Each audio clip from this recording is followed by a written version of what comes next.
భారతదేశం జీడిపిలో తెలంగాణ యొక్క కాంట్రిబ్యూషన్ 8th ర్యాంక్లో ఉంది. అత్యధికంగా జీడిపిలో రెవెన్యూ శాతం అంతా కేటాయిస్తున్నప్పుడు భారతదేశం యొక్క జీడిపికి తోడ్పడుతున్నప్పుడు అలాంటి ఒక రాష్ట్రానికి ఉన్నటువంటి ఒకే ఒక ఎయిర్పోర్ట్, తెలంగాణలో ఒకే ఎయిర్పోర్ట్ ఉంది. అదే పక్క రాష్ట్రంలో అయిన ఆంధ్రప్రదేశ్లో 11 ఎయిర్పోర్ట్లు ఉన్నాయి. గడిచినటువంటి ఈ 11 సంవత్సరాలలో ఎప్పుడు కూడా తెలంగాణకి ఇంకో ఎయిర్పోర్ట్ అవసరం లేదనుకున్నారా? అంత జీడిపిలో 8th ర్యాంక్లో ఉన్నటువంటి తెలంగాణకి ఇంత విస్మరణ ఎందుకు, చిన్న చూపు ఎందుకు? జిఎంఆర్ రాజీవ్ గాంధీ అంతర్జాతీయ విమానాశ్రయం కట్టినప్పుడు శంషాబాద్ ఒక అగ్రిమెంట్ ఎంటర్ అయ్యి అప్పుడు ఉన్నటువంటి కాంగ్రెస్ ప్రభుత్వం, అప్పటి పెద్ద మనుషులు గౌరవనీయులు మన్మోహన్ సింగ్ గారి నాయకత్వంలో ఉన్నటువంటి యూపీఏ ప్రభుత్వం జిఎంఆర్లతో ఒక అగ్రిమెంట్ ఎంటర్ అయ్యింది. రాష్ట్ర ప్రభుత్వం భూమి ఇస్తే ఆదిలాబాద్ లో, నిజామాబాద్ లో, వరంగల్ లో కొత్తగా విమానాశ్రయాలను పెట్టడానికి భారత ప్రభుత్వం సిద్ధంగా ఉంది. ఇంటలెక్చువల్స్, బ్యూరోక్రాట్స్లు చేసే విమర్శలు ఏంటంటే, ఒక డిగ్రీ, పిహెచ్డి, ఎంబీఏ చేసిన తర్వాత నీకు ఉద్యోగం రావట్లేదు అని అంటే నీ ఎడ్యుకేషన్లో ఏదో తప్పు ఉంది, అందుకని నీకు రావట్లా. లేదు, ఒక స్టార్ట్అప్ చేసుకోవడానికో లేకపోతే ఇంకా ఏదైనా బాగా థింక్ చేయాలి అని అంటే దేనికైనా ఎడ్యుకేషనే చాలా ఇంపార్టెంట్ అంటారు. అలాంటి ఎడ్యుకేషన్ని బీజేపీ వచ్చిన తర్వాత ఎడ్యుకేషన్ పాలసీస్ మీద ఏ రకమైనటువంటి బడ్జెట్ ప్రవేశపెట్టింది, ఏ రకమైనటువంటి పాలసీస్ చేంజ్ చేసి నిజంగానే చదువుకున్నటువంటి విద్యార్థులకి ఆ విద్య ఉపయోగపడే విధంగా ఉంది అని అంటే, దేశానికి స్వతంత్రం వచ్చినాక విద్యా వ్యవస్థ లోపల 34 ఏళ్ల తర్వాత ఒక గొప్ప మార్పుని నూతన జాతీయ విద్యా విధానం ద్వారా ప్రవేశపెట్టింది.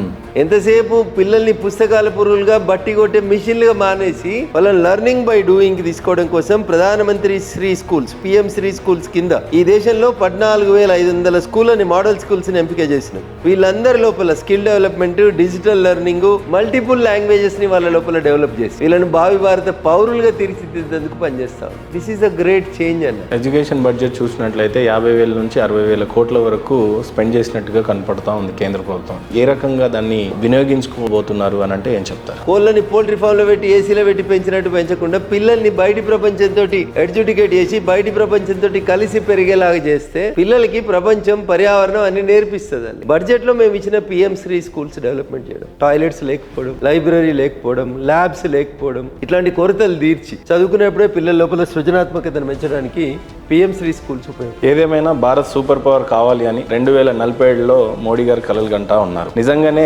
వికసిత్ భారత్ కావాలి అని అంటే ఎలాంటి రెవెన్యూలను ఉపయోగించుకుంటారు, ఎలాంటి వనరులను ఉపయోగించుకుంటారు, సూపర్ పవర్ భారత్ గా ఎప్పుడు తీర్చిదిద్దుతారు? మీకున్నటువంటి ఆశలేంటి, ఆశయాలేంటి ఈ దేశం పట్ల? ఇలా భారతదేశం కాదు, ప్రపంచంలో ఏ నూక్ అండ్ కార్నర్కి పోయినా ఇంతకుముందు నీ దేశం అంటే ఏదని చెప్పుకోవడానికి భయపడే స్థితి నుంచి ఐఎమ్ ఎన్ ఇండియన్ అని గర్వంగా చెప్పుకునే రీతి లోపల భారతీయుల గౌరవాన్ని పెంచిన నాయకుడు నరేంద్ర మోడీ గారు. ఖచ్చితంగా వికసిత భారత్ లక్ష్యంతో పాటు భారత్ని విశ్వగురువుగా చేస్తాం, ప్రపంచంలో అగ్రమాంగా నిలబెడతాం. దానికి అంతా కర్త, కర్మ, క్రియ ఎవరంటే ఈ దేశంలో ఉన్నటువంటి యువత. Nation first, party next, individuals last. Economy గురించి కానీ, జీడిపి గురించి కానీ, పర్ క్యాపిటల్ ఇన్కమ్ గురించి ప్రపంచ దేశాలతో పోటీ పడుతున్న భారతదేశాన్ని చూస్తుంటే చాలా గర్వంగా ఉంది. భారత్ సూపర్ పవర్ ఎలా ఎదుగుతుంది అని నరేంద్ర మోడీ గారు 2047 వికసిత భారత్ అనేటువంటి ఒక లక్ష్యాన్ని తన ముందుంచుకొని తన ఆలోచన విధానాన్ని ఈ దేశ ఆర్థిక వ్యవస్థతో జోడించి ఈ దేశ ఆర్థిక వ్యవస్థని స్ట్రీమ్ లైన్ చేస్తే ఈ రోజు భారత ఆర్థిక వ్యవస్థ $4.19 ట్రిలియన్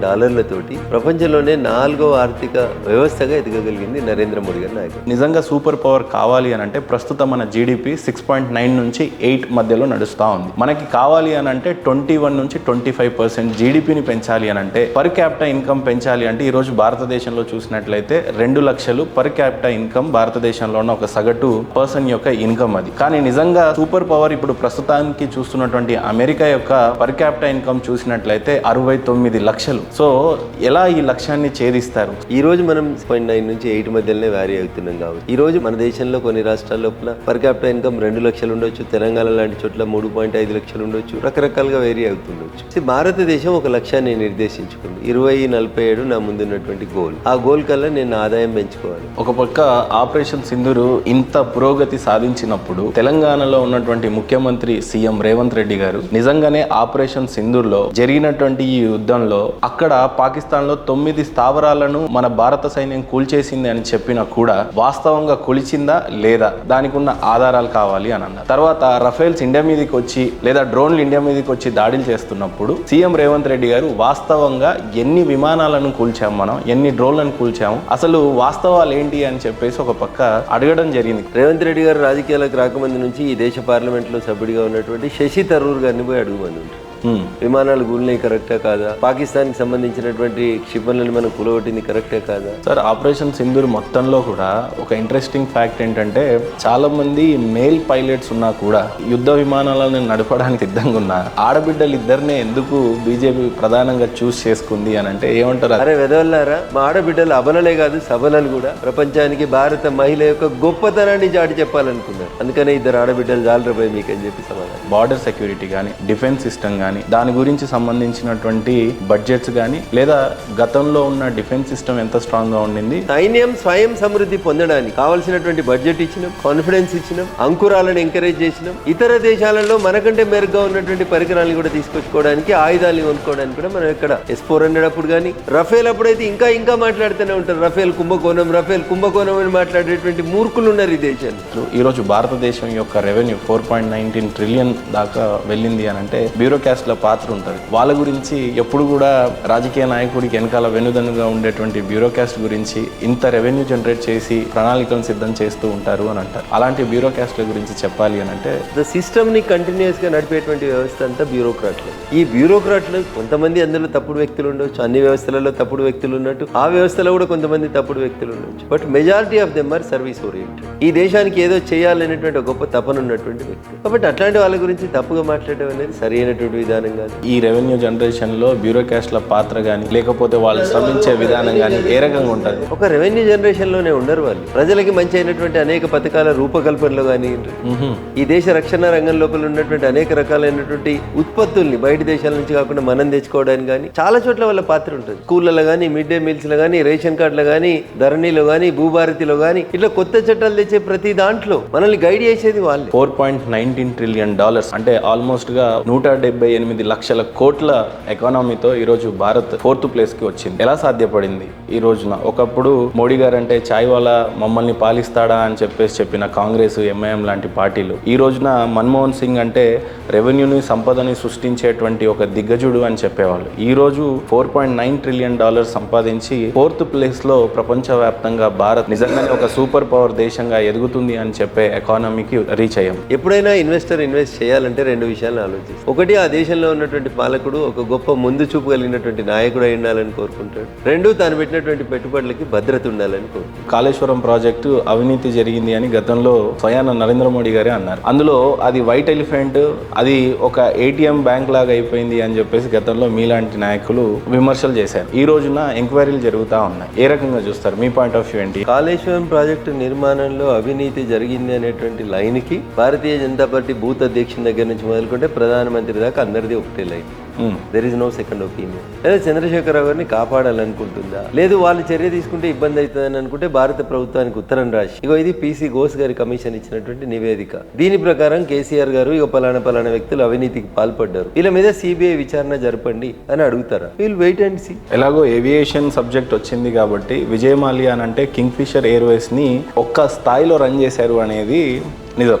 ఎంతో కొంత రెవెన్యూ ట్యాక్సేషన్ ఈ భారతదేశం యొక్క కాంట్రిబ్యూషన్ ఉంది అనేది వాస్తవం. అలాంటి ఒక విజయ్ మాల్యా ఈ దేశాన్ని దాటి వెళ్ళిపోవటం, ఆయన మళ్ళీ ఈ దేశానికి రావాలని చిందించటం, అంత మంచి దిగ్గజం ఒక అంబానీ, ఆదానీలతో పోటీ పడేటువంటి ఒక బిజినెస్ మ్యాన్ ఈ దేశాన్ని వదిలేసి వెళ్ళిపోవటం, ఆయన ఆ రకమైనటువంటి ఎమోషనల్ ని వ్యక్తపరచటం, ఒక మెంబర్ ఆఫ్ పార్లమెంట్ గా మీ యొక్క పాయింట్ ఆఫ్ వ్యూ చెప్పాలి విజయ్ మాల్యా పట్ల అంటే ఏం చెప్తారు? మోడీ గారి ప్రభుత్వం హయాంలోనే మేము ఒక ఫ్యూజిటివ్ ఎకనామిక్ అఫెండర్స్ యాక్ట్ అనే ఒక చట్టాన్ని తీసుకొచ్చి ఇట్లా దేశం ఎల్లలు దాటి పారిపోయినటువంటి వ్యక్తుల యొక్క ఆస్తుల స్వాధీనం, లొంగిపోయేలా చర్యలు తీసుకోవడం, ఇట్లాంటివి చేయడం వల్లనే ఆయనకు 5,000 కోట్ల పైచీలకు లోన్ ఇస్తే ఇప్పటికే దాదాపు 9,000 కోట్ల పైచీలకు రుణాలు రికవరీ చేసినామని బ్యాంకులు చెప్తున్నాయి, నేను చెప్తలేను.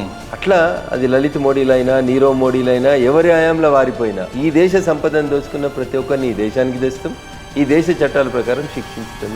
డబ్బుల్ని ఎగ్గొట్టేసి ఇతర దేశాలకు పారిపోయినటువంటి నీరవ్ మోడీ గారు కానీ, విజయ్ మాల్యా లాంటి వాళ్ళు కానీ ఎందుకు ఇంకా బీజేపీ తీసుకురాలేకపోయింది అనేది ఇంకో వాదన. పారిపోయినోడు వస్తా అని దండం పెట్టి దరఖాస్తు ఎందుకు పెడుతున్నాడు కోర్టులో అంటే మనం తీసుకొస్తున్నటువంటి చర్యల వల్లనే అట్లా జరుగుతుంది. ఈ దేశం సొమ్ముని లోన్ రూపాయల్లో తీసుకొని ఎగ్గొట్టాలనుకున్న ప్రతి వ్యక్తిని కొంచెం వెనక కొంచెం ముందు ఆ దేశాలతో చేసుకుని ఒప్పందం తప్పకుండా వెనక్కి తీసుకొస్తాం, ఆ డబ్బులన్నీ తిరిగి రాబోదు. భారతదేశంలో గతంలో బీజేపీ ప్రభుత్వం ప్రయత్నించినటువంటి 3 చట్టాలని వెనక్కి తీసుకోవడం జరిగింది, ఆమోదించలేదు. భారతదేశంలో రైతుని రాజు చేస్తానని, లేకపోతే రైతు యొక్క రెవెన్యూ ఆర్థిక పద్ధతిని పెంచుతామని చెప్పి బీజేపీ చాలాసార్లు అనడం జరిగింది. సో ఉన్నటువంటి ఈ 11 సంవత్సరాలలో బీజేపీ రైతులకు ఏమన్నా చేసింది అని అంటే ఏం చేసింది అని అంటారు? రానున్న రోజుల్లో బీజేపీ రైతుల కోసం ప్రవేశపెట్టిన బడ్జెట్లు కానీ ఏ రకంగా వినియోగిస్తారు? యూరియా అంతా అప్పుడు బ్లాక్ మార్కెటింగ్ పోయేది, పాల తయారీకి వాడుకున్నట్టు, ఇతర కెమికల్స్ తయారీలో వాడటం. ఇప్పుడు నరేంద్ర మోడీ గారు ప్రధానమంత్రి అయిన తర్వాత ఒక చిన్న లాజిక్, యూరియాకి వేప నూనెను యాడ్ చేసి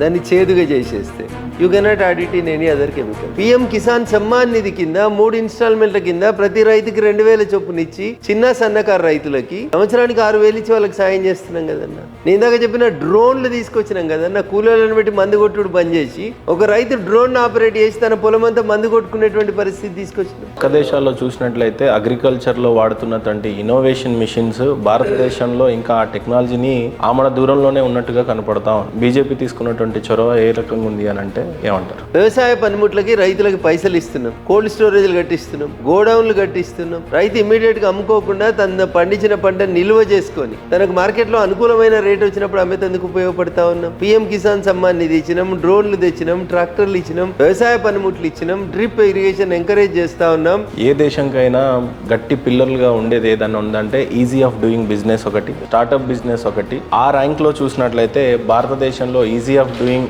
ఏ రకంగా ఉంది బిజినెస్ విషయంలో, స్టార్ట్అప్ చేస్తున్నటువంటి యువతకి ఏ రకమైనటువంటి బడ్జెట్ ప్రవేశపెట్టి సపోర్ట్ చేస్తున్నారు, ఫ్యూచర్ లో ఏ రకంగా స్టార్ట్అప్ ఇండియా కానీ ఎంటర్ప్రెనర్స్ కి కానీ బీజేపీ ఏ రకంగా సపోర్ట్ చేయబోతుంది అని అంటే మీరు ఏం చెప్తారు? ఈ దేశంలో దళితులను ఉద్దేశించి దళితుల్ని పారిశ్రామికవేత్తలు చేసేందుకు డిక్కీ అని ఒక సంస్థ పనిచేస్తుంది. నరేంద్ర మోడీ గారు ప్రధానమంత్రి అయ్యే కంటే ముందు ఏ ప్రధానమంత్రి కూడా డిక్కీ ప్రోగ్రామ్కి ఫుల్ డే అటెండ్ కాలేదు. వచ్చి రిబ్బన్ కట్ చేసి ప్రోగ్రామ్ ఆన్ అయిందని వెళ్ళిపోయేటోళ్ళు. కానీ ఒక దేశ ప్రధాని సాక్షాత్తు ఫుల్ డే కూర్చొని దళిత పారిశ్రామికవేత్తల ఆలోచన విధానం ఎట్లుంది, ఏం చేయాలనే దాని లోపల కూడా ఆయన ఇంటరాక్ట్ అయినాడు. So this is how we will concern. మా కన్సర్న్ ఇట్లా పేద ప్రజల కోసం ఉంటాయి. ఇప్పుడు మీరు చెప్పినట్లు రైతులకి డైరెక్ట్ గా వాళ్ళ ఖాతాలో డబ్బులు పడటం అనేది మీరు సాధించినటువంటి ఘనత. చాలా మందికి డైరెక్ట్ గా ఎప్పుడైతే గతంలో కాంగ్రెస్ ప్రభుత్వం రూపాయి ఇస్తే 15 పైసలు వచ్చేదనే ఒక వాదనని మీరు డైరెక్ట్ గా వాళ్ళ అకౌంట్ లో పడేట చేశారు. అట్లాగే ఈజీ ఆఫ్ గెటింగ్ లోన్ విషయంలో యువతకి స్టార్ట్అప్ ఇండియా స్కీమ్ కింద అంతే ఈజీగా వచ్చే దిశగా ఏమన్నా మీరు చొరవ తీసుకునే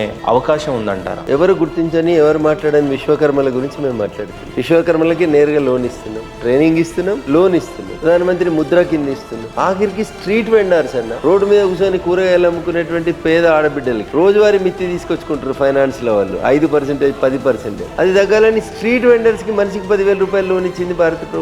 ఇంత చిన్న వ్యక్తుల గురించి కూడా ఆలోచిస్తుంది భారత ప్రభుత్వం, because they all contribute for the Indian economy. ఎవరిని చిన్న పెద్ద అని చూస్తలేదు. ప్రాసెసింగ్ ఎక్కువ టైం పడుతుంది అని అంటున్నారు. ఆ దిశగా ఏమన్నా చాలా ఈజీ ఆఫ్ డూయింగ్ బిజినెస్ లో భాగంగానే ఈజీ ఆఫ్ గెటింగ్ లోన్ కి ఏమన్నా ప్రయత్నిస్తుందా? సాధ్యమైనంత వరకు బ్యాంకుల్ని సరళీకృతం చేసి బ్యాంకు లోన్ విధానాన్ని, పేపర్ ని ఫిలప్ చేసే విధానాన్ని సాధ్యమైనంత వరకు తగ్గించి ఎక్కువ మందికి లోన్లు అందించేందుకు ప్రయత్నం చేస్తాం.